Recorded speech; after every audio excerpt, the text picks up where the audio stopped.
जो स्टूडेंट्स यहाँ बैठे हैं, आपसे मैं एक छोटी सी बात कहना चाहती हूँ। आपने एपीजे अब्दुल कलाम साहब का नाम सुना है ना सबने?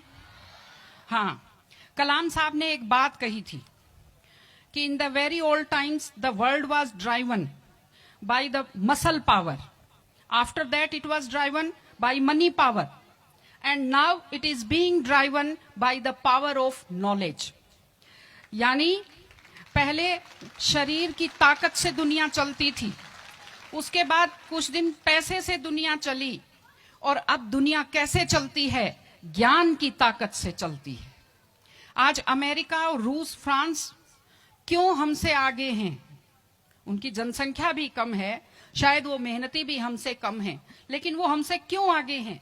क्योंकि उनके यहाँ शिक्षा का जो प्रसार था वो हमसे ज्यादा हुआ, वो हमसे ज्यादा एजुकेटेड हैं। हम लोग प्राचीन काल में हमारे यहाँ बहुत अच्छी यूनिवर्सिटी थी, नालंदा यूनिवर्सिटी थी, तक्षशिला यूनिवर्सिटी थी, लेकिन जब मध्यकाल आया तो हमने अंधविश्वासों पर ज्यादा ध्यान दिया, और जो नॉलेज था साइंस का उस पर हमने कम ध्यान दिया, इसलिए हम विश्व में पिछड़ गए।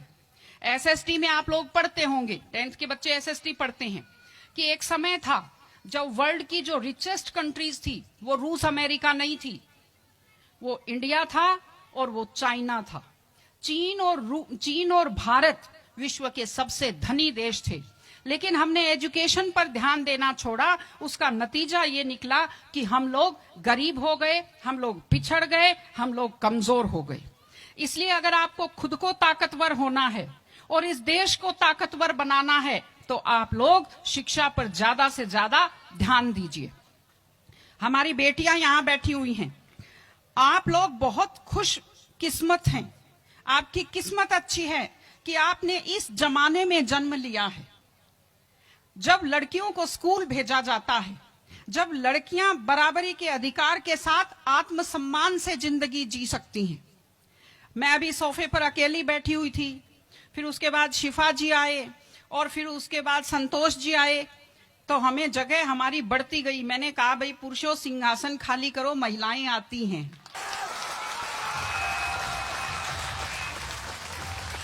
तो आप लोग बहुत खुशकिस्मत हैं। आपकी दादी नानी कितना मेहनत करती थी, सांस नहीं ले पाती थी खुलकर, घूंघट से चेहरा ढककर रखना पड़ता था, जोर से बोल नहीं पाती थी, कानाफूसी में बात करती थी, और आप कितने सम्मान के साथ अपना बैग लेकर के पूरे विश्वास से आप स्कूल आते हो। बहुत खुशकिस्मती की आपके लिए बात है, आपको इसका फायदा उठाना चाहिए।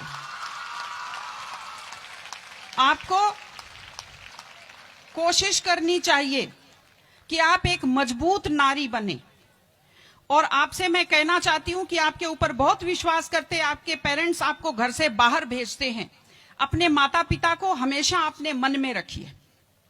दूसरी चीज आप बच्चों से जो कहना चाहती हूँ, आजकल क्या है, पहले तो घर में बहुत सारे बच्चे होते थे, संयुक्त परिवार होता था, चलते ही कोई सिर में थप्पड़ मार देता था, बच्चों को बुरा नहीं लगता था, टीचर्स की मार खाते रहते थे, हंसते रहते थे। आजकल 1-2 बच्चे होते हैं घर में, बच्चे बहुत सेंसिटिव होते हैं। आप लोगों को जब आपके माता पिता टोकते हैं, आपके टीचर्स टोकते हैं, आपको बुरा लगता है। आपको बुरा नहीं लगना चाहिए, क्योंकि ये वो लोग हैं जो आपकी चिंता करते हैं। मैं आपको एक छोटा सा किस्सा सुनाऊंगी। एक गाय जंगल में चल रही थी, अचानक उसने देखा एक बाघ पीछे दौड़ा। गाय भी भागी जान बचाने के लिए, सामने दलदल था, वो दलदल में थोड़ा चली, वो दलदल में फंस गई। बाघ भी पीछा करता हुआ आया, वो भी दलदल में फंस गया, लेकिन गाय से थोड़ी दूरी पर था, चल नहीं पाया।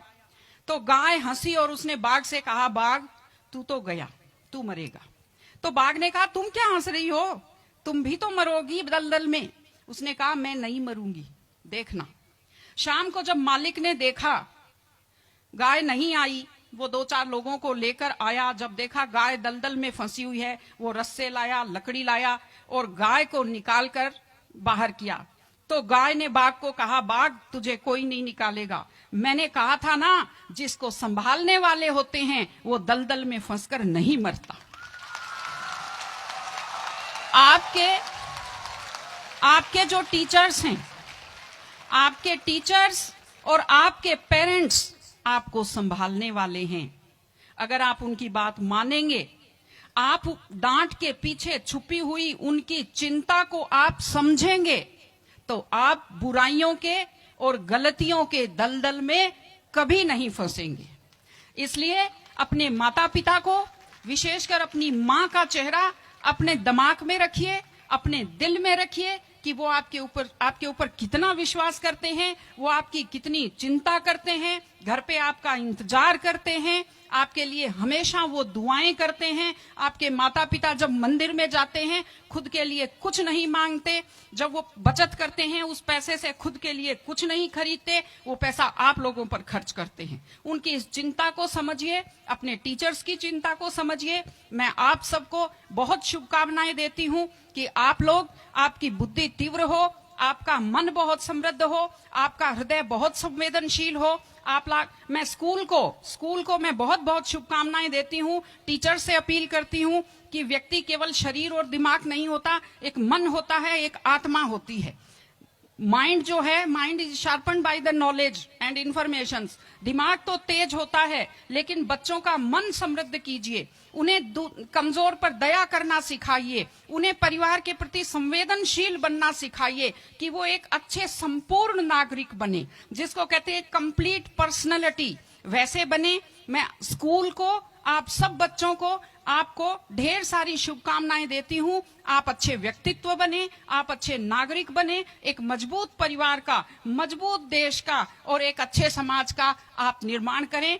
आपने बुलाया, हमें सुना, हमें सम्मान दिया, मैं हृदय से आभारी हूं। बहुत बहुत धन्यवाद। नमस्कार।